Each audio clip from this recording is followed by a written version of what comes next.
Today we will discuss about exploitable vulnerability reporting. Exploitable vulnerability reporting focuses on vulnerabilities that are actively being exploited in the world or have known published exploits.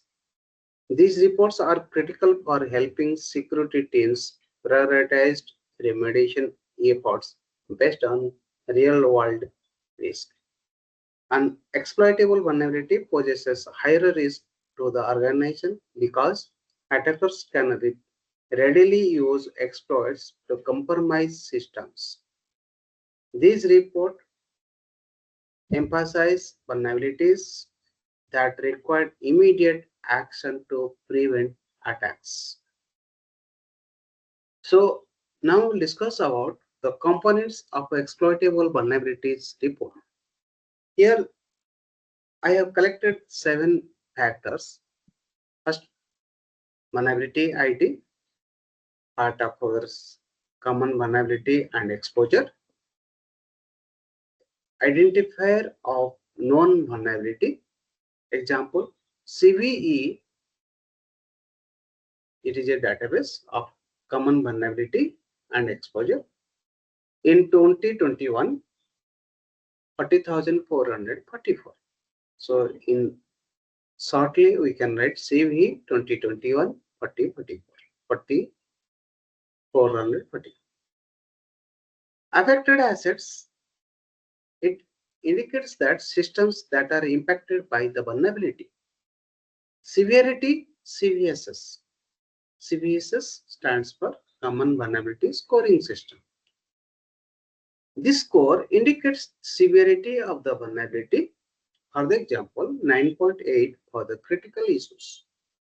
Exploit status, whether an exploit is publicly available or in use by malicious users or actors. Sorry, not users, it actors. Impact, potential damage from exploitation, like data breaches, system takeout. Remediation urgency, how quickly the vulnerabilities should be addressed based on risk. Recommended actions, specific steps to mitigate the vulnerability, like patching, blocking specific network traffic. Let us discuss one example. A vulnerability management team generates an exploitable vulnerability report using threat intelligence feed. Vulnerability ID, one factor, second factor affected asset, third factor security services, fourth one exploit status, fifth impact, sixth remediation urgency, seventh recommended action. So I have taken 3 CV. First one, CV 2021, 40,444. It affected to the workstation 01. Severity score is 9.8, which is critical. Exploit status, publicly exploit. Impact, full system compromise. Remediation urgency, immediate. Recommended action, apply patch KB 5005565. CVE 2019 ID number 0708. Affected asset, remote server. Severity, CVC score 9.8, critical. Exploit status, active in the world, active in the wait. Impact, remote code execution. Remediation urgency, immediate. Recommended action, apply blue keep patch. Third one or last one, CVE 2020 1472. Data center server, severity score 10, very, you can say critical. Exploit status, public exploit. Impact, domain takeover. Remediation urgency, immediate. Recommended action, apply Microsoft patch KB 4571720. Uses exploitable vulnerability reporting. There are three factors. First one, urgent remediation. Second one, risk mitigation. Third one, incident response.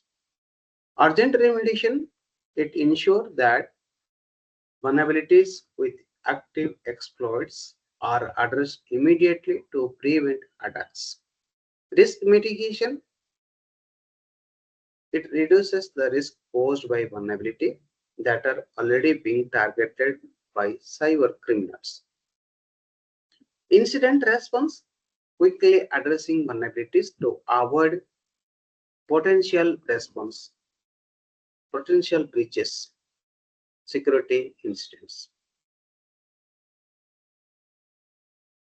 Integrating advanced reporting with a detailed and exploitable vulnerability report.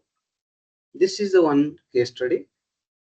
The scenario is that a financial institute wants to enhance its cybersecurity posture by integrating advanced reporting, detailed asset and vulnerability reports, exploitable vulnerability reports into its daily operation. So in this case, the detailed asset reports, the IT team generates detailed asset reports showing all critical assets, including customer database, payment processing systems, and servers handling sensitive financial data.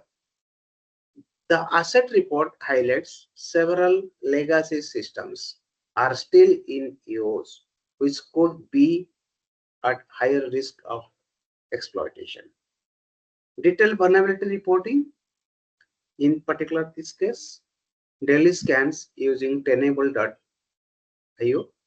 which identify the vulnerabilities in multiple systems with a detailed vulnerability report listing the critical issues. Example, CVE 2021 34527, which flagged on several systems, but some of the servers are already patched. The cybersecurity team uses the detailed report to prioritize patching the unpatched systems and track progress. Exploitable vulnerabilities reporting. The institution integrates threat intelligence feeds with their scanning tools to generate exploitable vulnerability reports. These reports highlights CVE 2021 40,444, a critical vulnerability being actively exploited by attackers requiring immediate action. The IT team fast track patch deployment for systems affected by this vulnerability to prevent potential exploitation. So the last, advanced reporting. In this case, you can use Splunk or Power BI. The organization creates advanced reports combining data from asset inventories, vulnerability scans, and the exploit reports. These reports include visualizations that shows trends in vulnerability management, percentage of critical assets, and that are patched, real-time alerts for exploitable vulnerabilities. The advanced report shows while most of systems are secure, the legacy systems still pose a risk, prompting institutions to plan for their replacement or enhance security measures. Students, if you have any doubt or any difficulty for understanding, you can contact me. Thank you all for your patience.